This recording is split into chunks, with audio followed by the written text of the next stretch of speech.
Zbláznila ses? Franto, prosím tě, musíš pro mě něco udělat. A co ti je?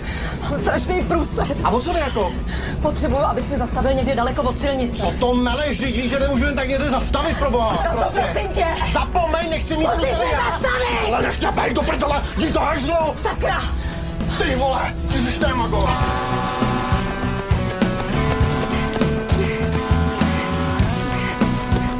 To je debil, do prdele, to je krete. Ty vole, to je blbec. Zastav!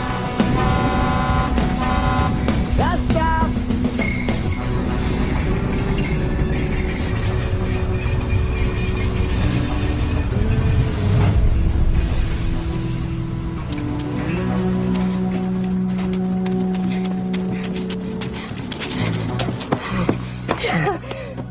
Na spisovatelku slušná rychlost.